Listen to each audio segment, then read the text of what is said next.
টানা বৃষ্টির কারণে চট্টগ্রামের অক্সিজেন ২ নম্বর গেট সড়কে শীতল খালের ওপর কালভার্ট ধসে পড়েছে। ফলে সড়কের এক পাশে যান চলাচল বন্ধ রয়েছে, অন্য পাশে যান চলাচল সীমিত করায় দেখা দিয়েছে যানজট। বিশেষজ্ঞরা বলছেন, ভারী যানবাহনের চাপ নেওয়ার সক্ষমতা ছিল না পুরো কালভার্টটির। বুধবার রাত থেকেই চট্টগ্রামে চলছে হালকা থেকে ভারী বৃষ্টি। এর জেরে বৃহস্পতিবার সকালে জলাবদ্ধতার ভোগান্তিতে পড়ে নগরীর নিচু এলাকার মানুষ। কাদা জল পেরিয়েই গন্তব্যে যায় কর্মজীবী মানুষ।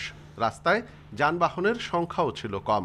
আমি আসছি প্রায় 7টা বাজে, তখন এই কুমোর সমান পানি ছিল এখানে, বদ্দার হাট দিয়ে এখান পর্যন্ত, কাতালগান পর্যন্ত।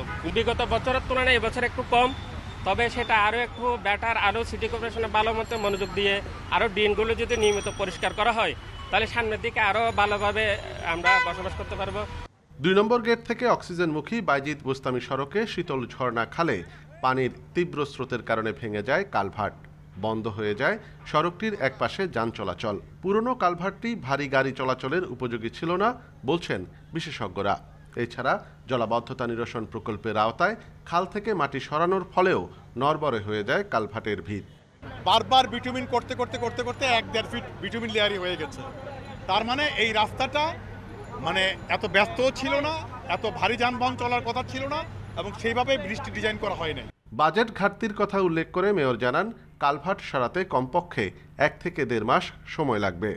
এই সরকারের আমলে যে পরিমাণ বাজেট পাওয়ার কথা ছিল, আমরা এই বাজেটটাও পাচ্ছি না। কিন্তু তারপরে এখন অতি দ্রুত আমরা আমাদের যেটা জনগণের যে ট্যাক্সগুলো নিচ্ছি, সেখান থেকে আমরা ধরেন এখানে প্রায় 9 কোটি টাকা খরচ আছে। এটা আমি দ্রুত এই পাশটা এখন করে দেবো, ওই পাশটা আমাদের করতে হবে পরে। সড়কটির অন্য পাশ দিয়ে ঝুঁকি নিয়ে চলছে যানবাহন। এদিকে চট্টগ্রামে আগামী 24 ঘন্টায় ভারী বৃষ্টিপাতের পূর্বাভাস দেয়া হয়েছে। অনুপম শীল, ইন্ডিপেন্ডেন্ট নিউজ, চট্টগ্রাম। এ নিয়ে আরও জানাতে চট্টগ্রাম থেকে যুক্ত হচ্ছেন সহকর্মী আলমগীর সবুজ। সবুজ, কালভার্ট ধসে পড়ায় তো এলাকায় যানজটের সৃষ্টি হচ্ছে। এই মুহূর্তে সেখানকার পরিস্থিতি জানাবেন, যানজটের কি পরিস্থিতি? আর সিটি মেয়র কি বললেন ভেঙে পড়া কালভার্টটির বিষয়, সেটি মেরামতের কি উদ্যোগ নেওয়া হয়েছে?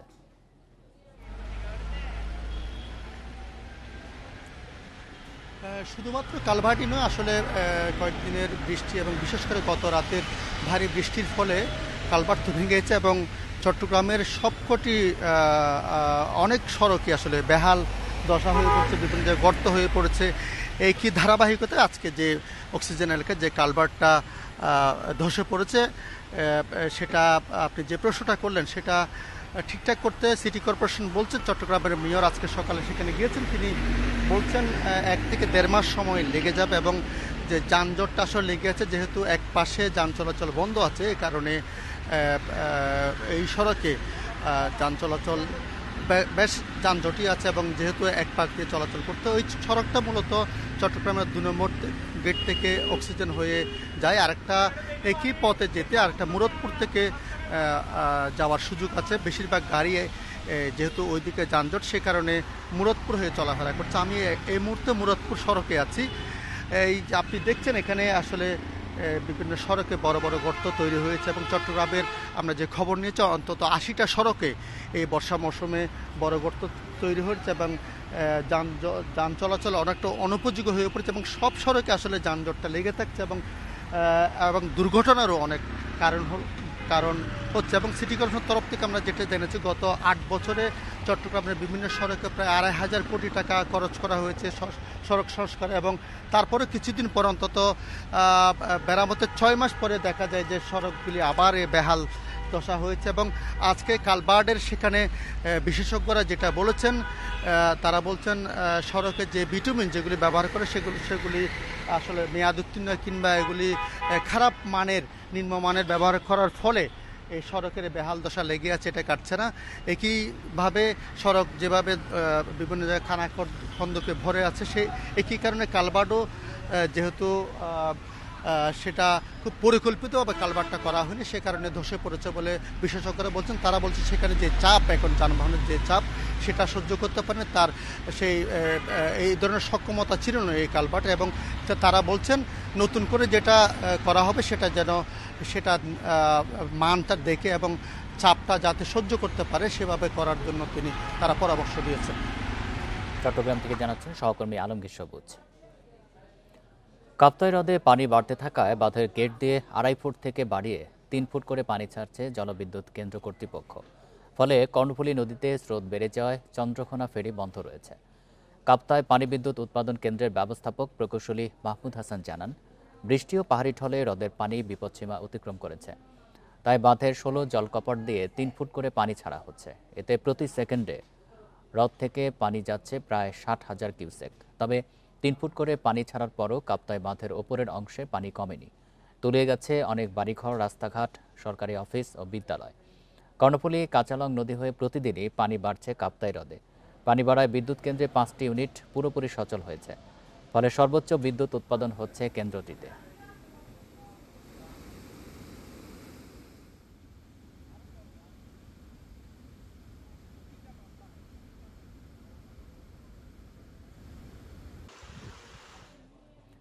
কাপ্তাই হ্রদের পানি বৃদ্ধি পাওয়ায় প্লাবিত হয়েছে খাগড়াছড়ির মহালছড়ির সিলেটিপাড়া, চট্টগ্রাম পাড়া, ব্রিজপাড়া সহ বেশ কিছু গ্রাম।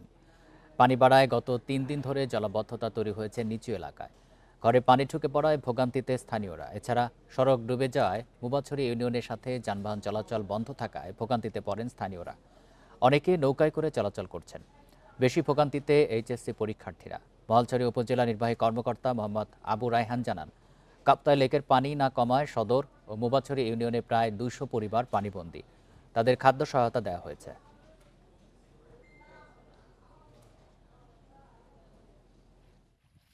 এই রাস্তায় পানি বন্ধ হওয়ার কারণে আমাদের এসএসসি পরীক্ষা দিতে যাওয়ার সময় অনেক ভোগান্তি ভুগতে হয়। আমার ঘর বাড়ি আছে, খরায় মানুষের ঘর বাড়ি ডুবছে, মানে আমার ঘর বাড়ি খরায় ডুবার অবস্থা। এখন আমরা কোনো সাহায্য কিছু পাইতেছি না। জলাবদ্ধতা নিরসনে নোয়াখালীতে খালের ওপর থেকে অবৈধ বাঁধ ও স্থাপনা উচ্ছেদ করেছে প্রশাসন। সকালে সোনাপুর থেকে উত্তর অবদা পর্যন্ত পানি উন্নয়ন বোর্ডের 16 কিলোমিটার খালে এই অভিযান চালানো হয়।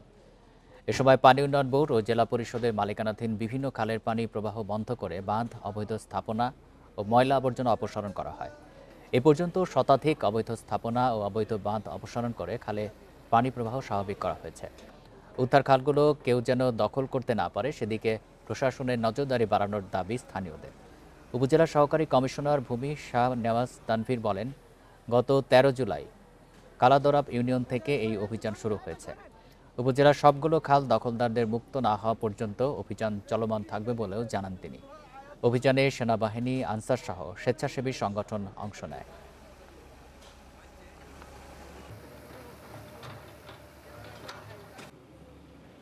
খালের উপর সকল অবৈধ স্থাপনা এবং যতগুলো বাঁধ পানি প্রতিবন্ধকতা সৃষ্টি করে সেগুলো আমরা অপসারণের কাজ করছি। সবগুলো অবৈধ স্থাপনাগুলো সরাবো এবং সকল বাঁধগুলো কাটবো এবং এই মরা খালকে আমরা জীবিত করব। এটাই হচ্ছে আমাদের টার্গেট। এবং নোয়াখালীবাসী। প্রধান উপদেষ্টা অধ্যাপক মোহাম্মদ ইউনূস বলেছেন, 5 আগস্ট এই সরকারের প্রথম অধ্যায় শেষ হয়েছে। আজ থেকে শুরু হয়েছে দ্বিতীয় অধ্যায়ের কাজ। বৃহস্পতিবার সচিবালয়ে উপদেষ্টা পরিষদের বৈঠক শেষে একথা জানান প্রধান উপদেষ্টা প্রেস সচিব শফিকুল আলম। প্রধান উপদেষ্টা ডক্টর মোহাম্মদ ইউনূস বলেছেন, অন্তর্বর্তী সরকারের দ্বিতীয় অধ্যায়ের প্রথম ও প্রধান কাজ হল আসন্ন ত্রয়োদশ জাতীয় সংসদ নির্বাচন সুষ্ঠুভাবে সম্পন্ন করা। নির্বাচন যেন সুষ্ঠু, নিরপেক্ষ এবং উৎসবমুখর পরিবেশে অনুষ্ঠিত হয় তা নিশ্চিত করাই এখন সরকারের প্রধান দায়িত্ব। এছাড়া জুলাই হত্যার বিচার শেষ না হওয়া পর্যন্ত সরকার আওয়ামী লীগের কার্যক্রম নিষিদ্ধ করেছে বলেও জানান তিনি। মাইলস্টোন স্কুল অ্যান্ড কলেজে বিমান দুর্ঘটনার কথা উল্লেখ করে বলেন, শিক্ষক মেহরিন চৌধুরীর গুরুত্বপূর্ণ অবদানের জন্য শিক্ষা মন্ত্রণালয়ের উদ্যোগে তার নামে একটি অ্যাওয়ার্ড দেওয়ার সিদ্ধান্ত নেওয়া হয়েছে। এর আগে সকালে প্রধান উপদেষ্টার সভাপতিত্বে সচিবালয়ে উপদেষ্টা পরিষদের নিয়মিত বৈঠক অনুষ্ঠিত হয়। আজকের থেকে দ্বিতীয় অধ্যায় শুরু এবং উনি বলেছেন যে এই দ্বিতীয় অধ্যায়ের প্রথম এবং প্রধান কাজ হলো নির্বাচন সুন্দরভাবে করা। এটাই প্রধান কাজ।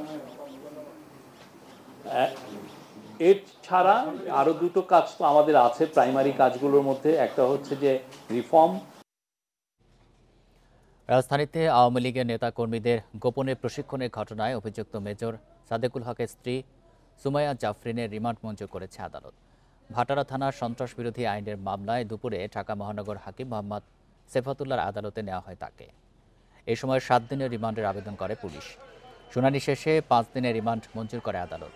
গেল 8 জুলাই রাজধানীর বসুন্ধরা আবাসিক এলাকায় কেবি কনভেনশন হলে আওয়ামী লীগ ও ও নিষিদ্ধ সংগঠন ছাত্রলীগের নেতাকর্মীদের গোপনে প্রশিক্ষণ দেওয়ার অভিযোগ ওঠে মেজর সাদেক ও তার স্ত্রী সুমাইয়ার বিরুদ্ধে। পরে সেনা হেফাজতে নেওয়া হয় সাদেককে। বুধবার রাতে সুমাইয়াকে গ্রেপ্তার করে গোয়েন্দা পুলিশ। সুমাইয়া নিজেকে পুলিশ কর্মকর্তা পরিচয় দিয়ে ওই হলটি ভাড়া নেন বলে জানিয়েছেন আইনজীবী।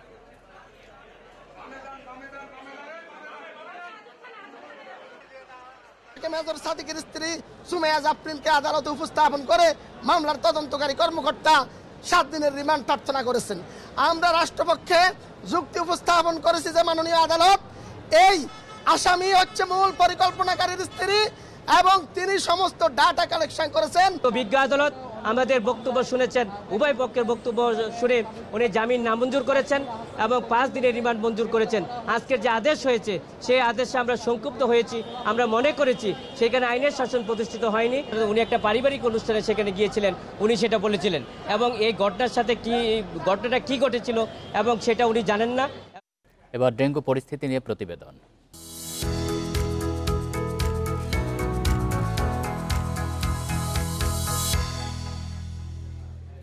জ্বর কমে গেলেও ডেঙ্গু আক্রান্তদের যত্নে রাখার তাগিদ দিয়েছেন চিকিৎসকেরা। তারা বলছেন, জ্বর কমার পরই বেশিরভাগ রোগীর প্লাটিলেট কাউন্ট কমে রক্তক্ষরণের ঝুঁকি সহ নানা শারীরিক জটিলতা শুরু হয়। চোখে রক্ত জমাট, রক্ত বমি সহ উপসর্গ দেখা দিলেই হাসপাতালে নেওয়ার পরামর্শ দিয়েছেন চিকিৎসকেরা। ডেঙ্গুর প্রকোপ বেড়েছে। মহাখালীর ডিএনসিসি হাসপাতালের ডেঙ্গু ওয়ার্ডে চিকিৎসা নিতে আসা রোগীদের অনেকেই বলছেন, জ্বর ছেড়ে যাওয়ার পর রক্তবমি, প্লাটিলেট কমে যাওয়া সহ শারীরিক নানা জটিলতা শুরু হয়েছে। এই পরিস্থিতিতে চিকিৎসকরা বলছেন, ডেঙ্গু ভাইরাস লিভার, কিডনি, ফুসফুস সহ বিভিন্ন অঙ্গে প্রদাহ তৈরি করে। তাই জ্বর কমে গেলেও থাকতে হবে সতর্ক। পেশেন্ট যদি অজ্ঞান হয়ে যায় এবং কন্টিনিউয়াসলি যদি ভমিট করতে থাকে বা বমি করতে থাকে, তখন কিন্তু ধরে নেওয়া যায় যে এটা একটা ক্রিটিক্যাল পর্যায়ে যাচ্ছে। তো জ্বর ছেড়ে গেলেও এই সিমটমগুলো যদি পাওয়া যায় তাহলে অবশ্যই তাকে হসপিটালে ইমিডিয়েটলি ভর্তি করতে হবে। প্লাটিলেট কাউন্ট কমে যাওয়ার পাশাপাশি রক্তনালীরও ক্ষতি করতে পারে ডেঙ্গুর ভাইরাস। এ কারণে জ্বর কমে গেলেও বয়স্ক এবং অন্য রোগে আক্রান্তদের বিশেষ যত্ন নেওয়ার পরামর্শ বিশেষজ্ঞদের। নিঃশ্বাস নিতে কষ্ট হয়, ওনার যদি পেটটা ফুলে ওঠে, পেটটা ভারী হয়ে যায়, পেটের মধ্যে ডায়রিয়া বেশি হয়, পেটে যদি ব্যথা করতে শুরু করে, ডেঙ্গু শক সিনড্রোম অথবা ডেঙ্গু হিমোরেজিক ফিভারের ব্যাপারে আমাদের যথাযথ ব্যবস্থা নেওয়া লাগবে। ডেঙ্গু পরবর্তী জটিলতা নিয়ে ডিএনসিসি হাসপাতালে অধিকাংশ রোগী এসেছে ঢাকার বাইরের বিভিন্ন হাসপাতাল থেকে। নুরসেলিনা শিউলি, independent news, Dhaka. টঙ্গীতে gas cylinder leakage থেকে বিস্ফোরণে দগ্ধ স্বামী স্ত্রী মারা গেছেন। বুধবার রাত 11:30টার দিকে স্ত্রী হাফিজা আক্তার ও বৃহস্পতিবার ভোর 4:30টার দিকে স্বামী মোহাম্মদ রিপুন মিয়া মারা যান। জাতীয় বার্ন ইনস্টিটিউটের আইসিইউতে ভর্তি ছিলেন তারা। এর আগে 3 আগস্ট তাদের 4 মাস বয়সী ছেলেও মারা যান। চিকিৎসক জানিয়েছেন, রিপুনের শরীরের 80% এবং স্ত্রীর শরীরের 70% পুড়ে গিয়েছিল। গত রোববার গাজীপুরের টঙ্গীর মীরের বাজার এলাকায় গ্যাস সিলিন্ডার লিকেজ থেকে বিস্ফোরণে রিপন ও তার স্ত্রী হাফিজা বেগম দগ্ধ হন। ঘরে থাকা 4 মাসের শিশু রায়হান ঘটনাস্থলে মারা যান।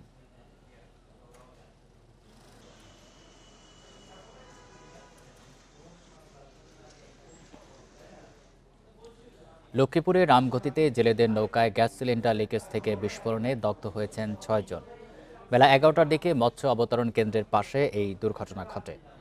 তাদের শরীরের 50% থেকে 60% পুড়ে গেছে বলে জানিয়েছেন চিকিৎসকেরা। দগ্ধদের উদ্ধার করে প্রথমে রামগতি উপজেলা স্বাস্থ্য কমপ্লেক্সে ভর্তি করা হয়। পরে অবস্থার অবনতি হওয়ায় নোয়াখালী ও ঢাকার জাতীয় বার্ন ইনস্টিটিউটে পাঠানো হয়। জেলেরা জানায়, সকালে রামগতির মৎস্য অবতরণ কেন্দ্রের পাশে নদীতে নৌকায় রান্নার কাজ করছিলেন জেলেরা। হঠাৎ গ্যাস সিলিন্ডার লিকেজ থেকে আগুন ধরে যায়। দগ্ধ 6 জনের মধ্যে 2 জনের অবস্থা আশঙ্কাজনক।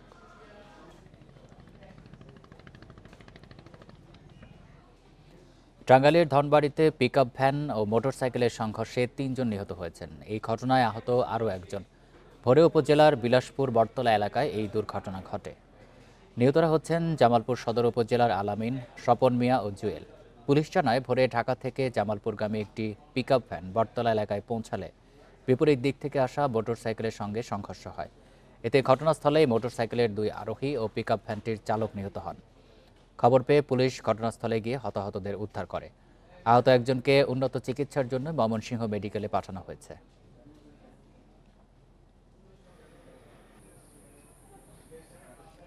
নোয়াখালীতে সড়ক দুর্ঘটনায় লক্ষ্মীপুরের ওমান প্রবাসী বাহারউদ্দিনের পরিবারের 7 সদস্যের নিহতের 24 ঘন্টা পার হলেও মামলা হয়নি। আটক হয়নি অভিযুক্ত মাইক্রোবাস চালকও। পুলিশ বলছে এখনও কোনো অভিযোগ পায়নি তারা, তবে চালক রাসেল হোসেনকে আটকে অভিযান চলছে। এদিকে নিহতের বাড়ি পরিদর্শন করেছে সদর উপজেলা নির্বাহী কর্মকর্তা জামশেদ আলম রানার নেতৃত্বে প্রশাসনের কর্মকর্তারা। এ সময় নিহতের পরিবারের খোঁজখবর নেন তারা। উপজেলা প্রশাসনের পক্ষ থেকে নিহতদের 1,25,000 টাকা আর্থিক অনুদান প্রদান করেন উপজেলা নির্বাহী কর্মকর্তা।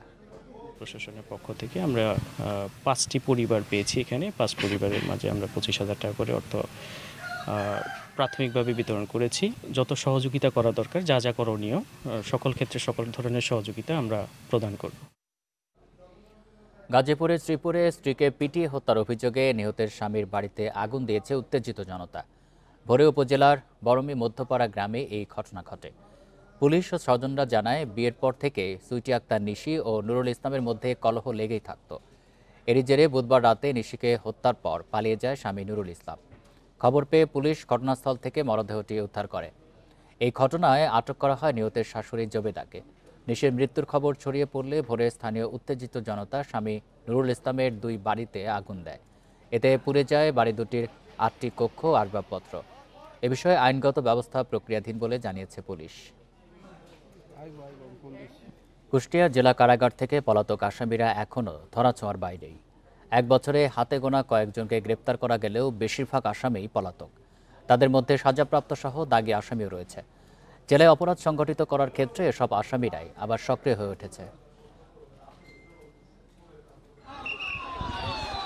2024 সালের 7 আগস্ট আদালত থেকে জামিনের পর কুষ্টিয়া জেলা কারাগার থেকে মুক্ত হন বেশ কয়েকজন আসামি। সেই সময় তাদের সঙ্গে বের হতে হট্টগোল শুরু করে অন্য কারাবন্দীরা।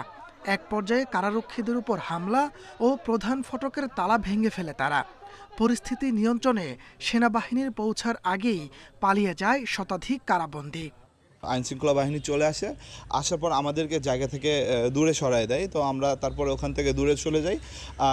বাই দ্য বাই পরে আমরা জানতে পারি যে জেলের তালা ভেঙে অনেক কয়েদি পালিয়ে গেছে। পলাতক বেশিরভাগ কারাবন্দী এখনও ধরাছোঁয়ার বাইরে। জেলায় প্রতিনিয়ত নানা অপরাধ সংগঠিত করার ক্ষেত্রে এসব আসামিরা সক্রিয় হয়ে উঠেছে। এতে আতঙ্কিত স্থানীয়রা। গ্রেপ্তার করা উচিত, তা না হলে আইনের শাসন প্রতিষ্ঠায় বিঘ্ন ঘটবে এবং আজকে যারা বাইরে আছেন যারা খুবই সিরিয়াস বা হিনিয়াস প্রকৃতির, তারা আরও বড় ধরনের কোনো কর্মকাণ্ড করতে পারে। জেল থেকে পলাতক আসামিদের মধ্যে কতজনকে গ্রেপ্তার সম্ভব হয়েছে সে কোনো তথ্য দিতে চাননি জেল সুপার। কারণ এটাও আমি বলতে পারি, এটা বিভিন্ন বাহিনী কাজ করতেছে। ডিএসবির কাছ থেকে নিতে পারেন, ডিজিএফআই নিতে পারেন, সবচেয়ে ভালো হবে ডিএসবির কাছ থেকে নিতে। তবে পুলিশ কর্মকর্তারা বলছেন, পলাতকদের মধ্যে কয়েকজনকে আটক করা গেলেও বেশিরভাগ আসামিকেই খুঁজে পাওয়া যাচ্ছে না। কন্টিনিউয়াসলি তাদের খোঁজ করতেছি, আমরা অপারেশন করতেছি, কিন্তু এখনো তারা এই আমাদের হাতে এখনো ধরা পড়ে না। এটা অবশ্যই আমরা সিরিয়াসলি নিয়েছি, সেই অনুযায়ী কাজ করতেছি। জেল পলাতক আসামিদের গ্রেপ্তারে আইন শৃঙ্খলা বাহিনীকে আরও কঠোর হওয়ার দাবি জানিয়েছেন কুষ্টিয়াবাসী। Independent news. কুয়াকাটা সমুদ্র সৈকতে ভেসে এসেছে একটি মাছ ধরার ট্রলার ও এক জেলের মরদেহ। সকালে ট্যুরিজম পার্ক সংলগ্ন সৈকতে ট্রলারটি ভেসে আসে। মরদেহটি নিখোঁজ জেলে ইদ্রিস হাওলাদারের বলে নিশ্চিত করেছে পরিবারের সদস্যরা। পুলিশ ও স্থানীয়রা জানায়, গত 25 জুলাই বঙ্গোপসাগরে 15 জেলেসহ এফবি সাগরকন্যা নামের একটি ট্রলার ডুবে যায়। 4 দিন পর 10 জেলেকে ভাসমান অবস্থায় উদ্ধার করা হয়। পরে 1 আগস্ট নজরুল ইসলাম নামে এক জেলের মরদেহ সৈকতের মীরাবাড়ি পয়েন্টে ভেসে আসে। ট্রলার ডুবের ওই ঘটনায় এখনও নিখোঁজ 3 জেলে। এদিকে হবিগঞ্জের চুনারুঘাটের সুতাং নদীতে নিখোঁজের 3 দিন পর মুনতাহা নামে এক শিশুর মরদেহ উদ্ধার করেছে পুলিশ। দুপুরে বদরগাছি এলাকায় নদীতে নির্মাণাধীন একটি সেতুর পাশ থেকে মরদেহটি উদ্ধার করা হয়।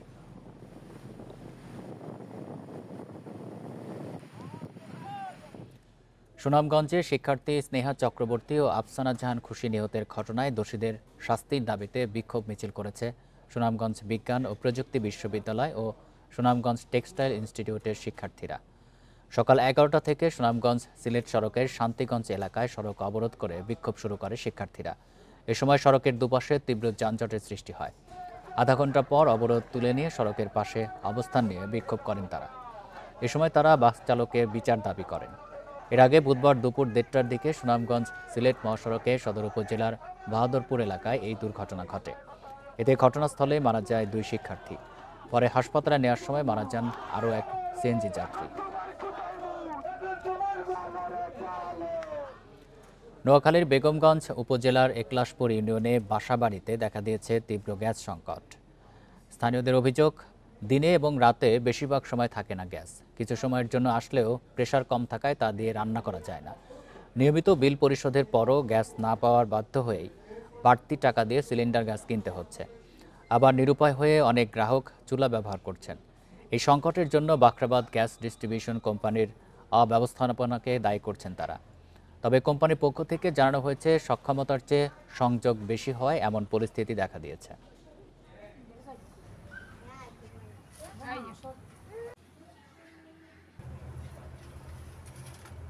গ্যাসের সমস্যা আমরা অনেক দিন থেকে ভুগতেছি। একদম সকাল 6টা চলে যায়, প্রতিদিন কি ভোরে উঠে মানুষ রান্না করা সম্ভব হয়নি। গ্যাসের কারণে আমরা রান্না বান্না করতে পারি না ঠিক মতন। গ্যাসের বিল দিয়ে আমরা একদম ফাউল। বরগুনার বামনায় রুহিতাচরে সরকারের বন্দোবস্ত দেওয়া জমি জোরপূর্বক দখলের অভিযোগ উঠেছে একটি অসাধু চক্রের বিরুদ্ধে। জমি দখলমুক্তির দাবিতে মানববন্ধন করেছে ভুক্তভোগীরা। দুপুরে বামনা গোল চত্বরে কর্মসূচিতে বক্তারা অভিযোগ করেন, বিষখালী নদীতে জেগে ওঠা রুহিতাচরের জমি 1964 সাল থেকে বামনা উপজেলার 150 জনকে বন্দোবস্ত দেয় তৎকালীন সরকার। তখন থেকে ওই পরিবারগুলো চরে বসবাস করে আসছে। তবে সম্প্রতি বেতাগী উপজেলার কয়েকটি অসাধু চক্র জমি জোরপূর্বক দখলের চেষ্টা করছে, এমনকি লুট করে নিয়ে যাচ্ছে তাদের জমির ফসল এবং গবাদি পশু। চরের শান্তি ও কৃষকদের নিরাপত্তায় দ্রুত প্রশাসনের হস্তক্ষেপ কামনা করেন ভুক্তভোগীরা। মানববন্ধন শেষে উপজেলা প্রশাসনের কাছে স্মারকলিপি প্রদান করেন তারা।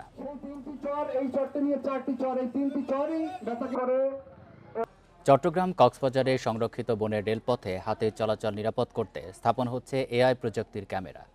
এর মাধ্যমে রেল লাইনে হাতির অবস্থান আগে থেকেই জানতে পারবেন ট্রেন চালকেরা। ফলে দুর্ঘটনা ও ট্রেনের ধাক্কায় হাতির মৃত্যু বন্ধ হবে আশা রেলওয়ে। তবে বন বিভাগ বলছে ক্যামেরার পরিবর্তে রেলপথের দুপাশে প্রতিবন্ধক বেড়া দেওয়া বেশি কার্যকর হবে।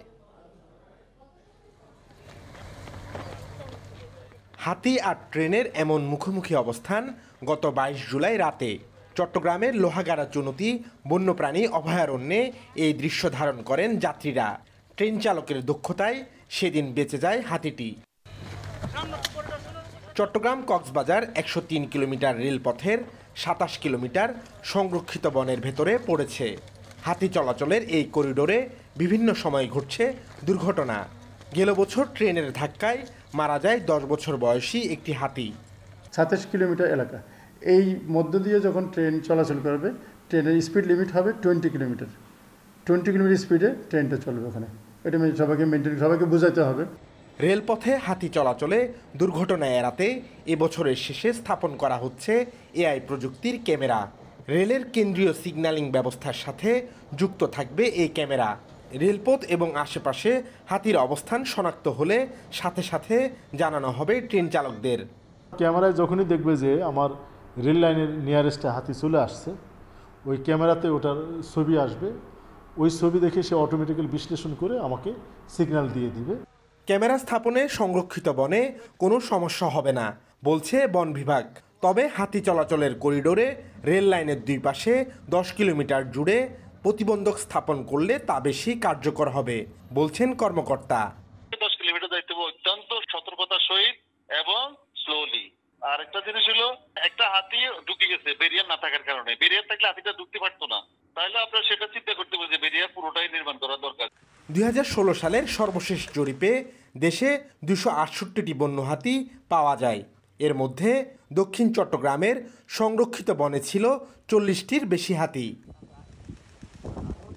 Abdullah Rakib, independent news, Chattogram. লক্ষ্মীপুরে 292 প্রাথমিক বিদ্যালয়ে লাইব্রেরি কর্নার উদ্বোধন করা হয়েছে। সকালে জেলা সদরের পরিষদ মিলনায়তনে এর উদ্বোধন করেন বিভাগীয় কমিশনার ডক্টর জিয়াউদ্দিন। এ সময় কর্মকর্তারা জানান 292টি প্রাথমিক বিদ্যালয়ে 104টি করে শিশুতোষ বই প্রদান করা হয়েছে। শিশুদের মোবাইল আসক্তি কমিয়ে ও বইয়ের প্রতি আগ্রহী বাড়াতে এমন উদ্যোগ। পর্যায়ক্রমে জেলায় 732টি স্কুলে লাইব্রেরি কর্নার চালু করা হবে বলে জানান কর্মকর্তারা।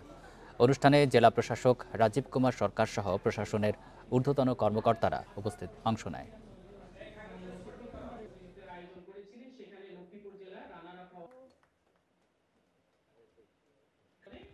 এই বিদ্যালয়গুলোতে আমরা 105টি বইয়ের সমাহার একটি সমৃদ্ধ লাইব্রেরি উপহার দিচ্ছি।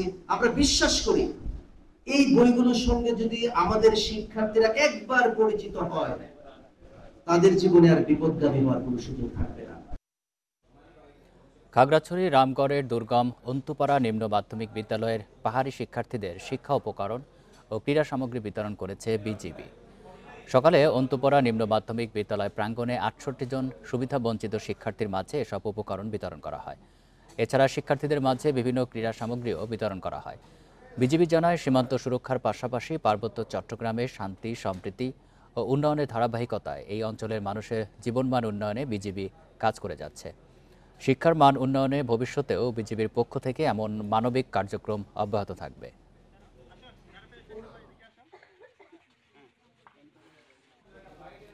সিলেটের পর্যটন কেন্দ্রগুলোতে ঘটছে একের পর এক মৃত্যুর ঘটনা।